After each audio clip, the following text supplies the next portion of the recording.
You're listening to an Airwave Media Podcast. You're listening to an Airwave Media Podcast. Hi, my name is Blake, and welcome to Abandoned, the All-American Ruins podcast. This is a bonus episode, so if you haven't listened to the show yet, I would suggest you go back to the beginning of Season 1 to get an idea of what we're doing here. I'd also like to point out that I'm taping this in a motel room in Buena Vista, Colorado, so forgive the less than impeccable sound quality that I've been so spoiled to share with you.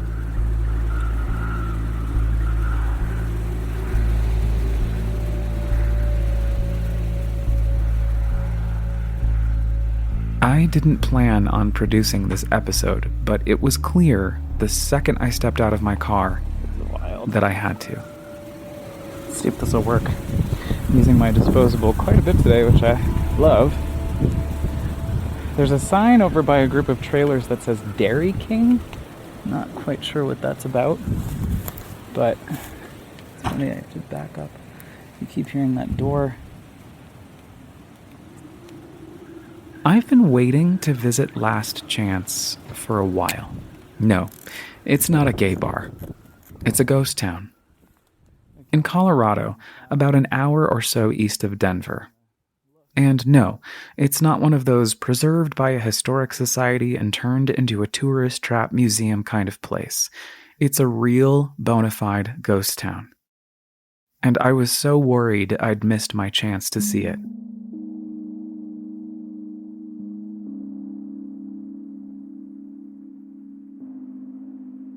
With every visit to an abandoned place, there's always that degree of uncertainty once you lock down a location. Will it still be there? Will it still be intact? Still standing? Still look the way that I've dreamt it looks in real life, based on the hours and hours I've spent perusing it on Google Images? Or will it be totally destroyed, either by nature or by wrecking ball?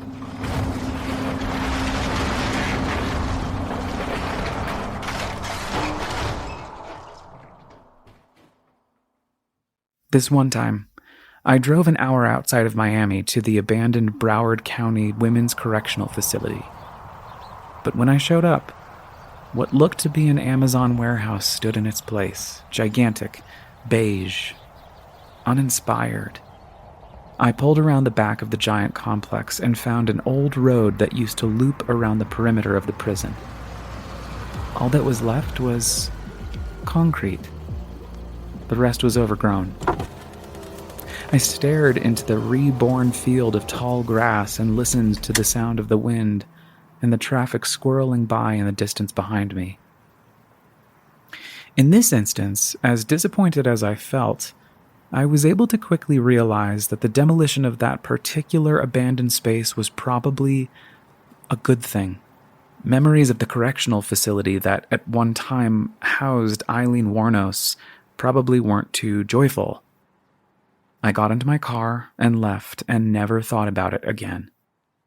But with Last Chance, I was a bit more hopeful that I'd be able to explore something, anything. And I did. But it was nothing like I expected.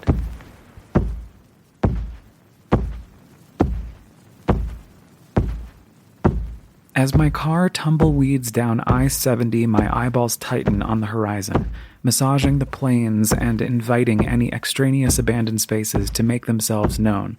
Show yourselves. This activity actually causes me to miss my exit, which I don't realize until a few minutes after the fact. The GPS scolds me, demands that I take the next exit, which I assume means that I'll turn right back around and head to the original exit I was supposed to take. My car leans into a far left veer, almost like a roller coaster turn, and as it straightens itself back out, I see a huge building in the distance, blue and cream-colored. At first, it looks like a semi-showroom, a large plate of glass covering the entire backside of the facility. I look down and notice that the exit I'm approaching is the same one I need to flip back around on anyway, so I descend off the interstate and begin to creep down the gravelly back road. My car slows and idles as I stare at the tattered remnants of what clearly used to be a racetrack. I'd tell you that story now, but I think you're going to have to wait until season 3. Meanwhile, some 3 hours later, I'm back behind the wheel, spinning tires on the dirt-laid SCO Road 197 to Last Chance. And my anxiety is mounting. Did I just drive an hour and change outside of Denver for nothing? Will I get in trouble for being there? What's left of this place?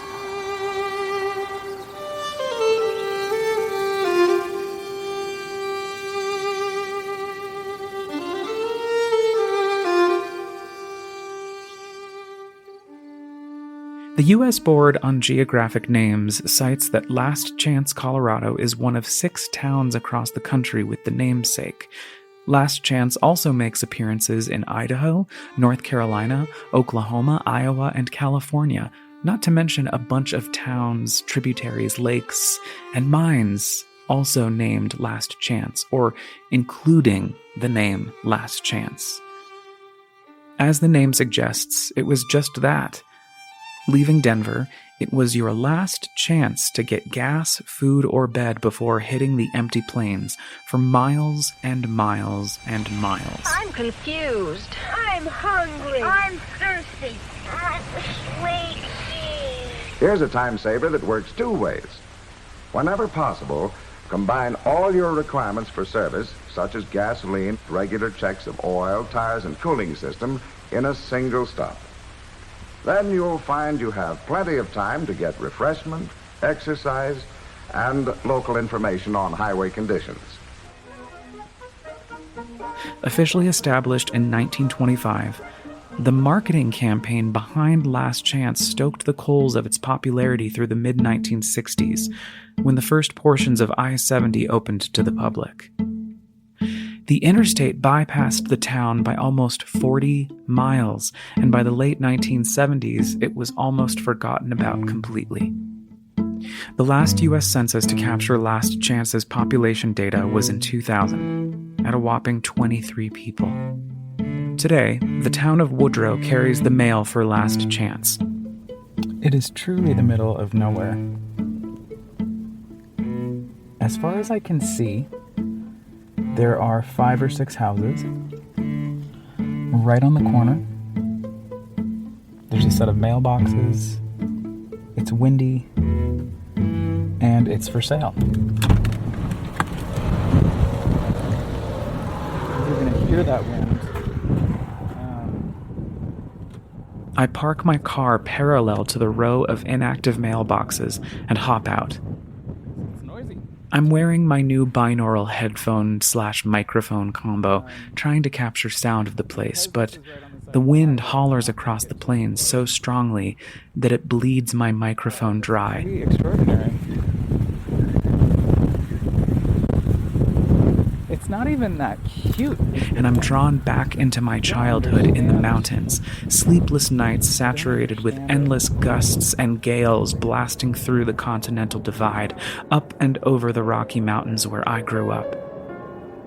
My sister's bedroom window would scream during these powerful storms, a heavy, whining wail that I can't fathom didn't leave her with at least a little bit of lasting trauma.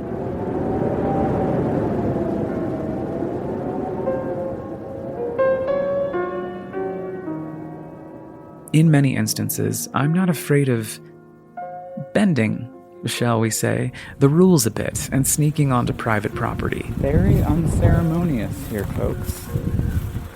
But on the Colorado plains, where folks wear guns like jewelry, it's a different story. However, I scan carefully for no trespassing signs and can't find a single one, so I begin my march towards the 3 structures I can still see. But it's certainly empty. In their various forms, they resemble houses, but posthumous Googling makes me realize that it was a house, a motel, and a motel office. There was also a gas station and convenience store at one point, overgrown, hard to see, and a diner called Dairy King, not Dairy Queen, that is now just a bunch of empty trailers. My body moves up the slight incline with ease, stepping carefully through the stickers that puncture the sides of my socks and boots, listening to the sound of the dust and dirt beneath my feet. I think about A.R. Gurney's The Wayside Motor Inn, a strange little play about a motel on the side of a highway that follows a number of characters simultaneously, separated by time while occupying the same space, ghosts to each other and themselves. How did the owners of this motel cope with the loss of their business? What happened to them? Where are they now? I ask myself these kinds of questions a lot while I'm roaming the ruins of America. The untold stories behind these forgotten landmarks remain sticking points in my side, a large part of why I let my imagination run amok when I'm exploring.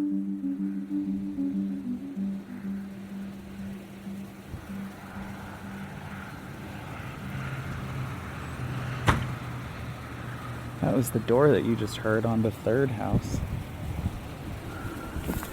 Again, I'm not going to go inside. I'm just going to look. But these were houses, man, I poke my head into the former office and see not much is left but a chair or two. Despite the hot heat radiating off the plains, I feel a chill on my left shoulder and glance over at the dodgy motel. I carefully make my way down the path and step inside. These were like apartments, maybe? And the world I don't know. goes dark. Just take a quick peek. It is just abandoned in here.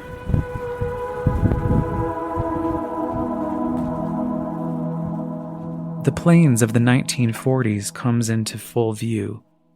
We've just won the war against the axis of evil through the brutal murder of hundreds and thousands of Japanese citizens in Hiroshima and Nagasaki.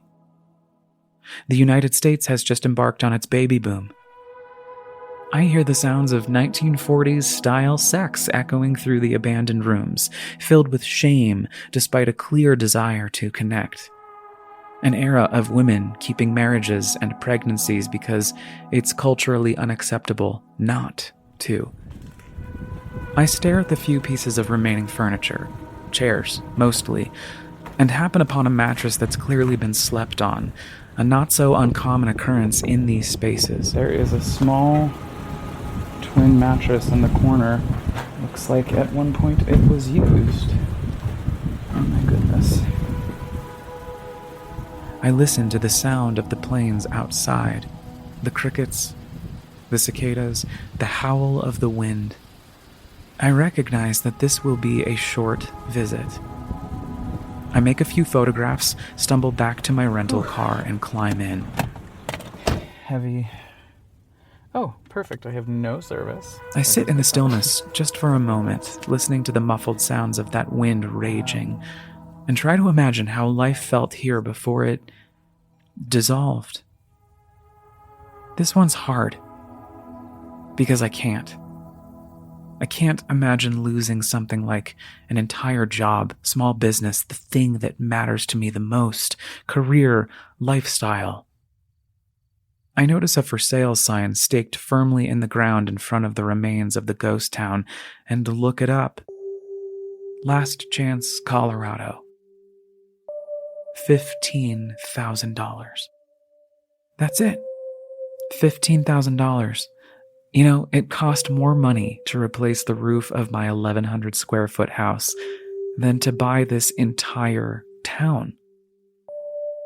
The listing reads, "Take a look at this quaint piece of land located by the busy intersection of Highway 36 and Highway 71. This could be a lucrative location for a gas station, convenience store, or other small business, as there is nothing for several miles in all directions. There used to be a house, a bustling motel, and a restaurant on this lot many, many years ago. The structures still stand, but are not able to be salvaged. The location is great for travelers and commuters alike to make a quick stop to refuel and grab a bite to eat. This is great. If you're just tuning in, then welcome to the second season of Abandoned, the All-American Ruins podcast. Join me as I take you on immersive sonic journeys, recounting my expeditions of abandoned spaces across the United States, which I transform into fantastical audio experiences that allow you, dear listener, to dive into my imagination with me, or maybe inspire you to go out and use your own. We're amidst the release of Season 2, but I hope you enjoyed this bonus episode.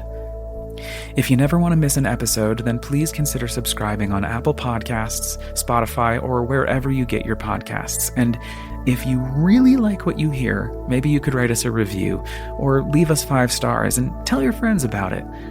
Also, if you like to read or enjoy amateur photography, just know that each episode of this season is adapted from the original All American Ruins blog, where you can catch up on more of my adventures. Just visit allamericanruins.com or follow me on Instagram at allamericanruins. Abandoned, the All American Ruins podcast, is hosted, written, edited, and produced by me, Blake File. This special bonus episode was partially recorded at the History Colorado Center in Denver, Colorado.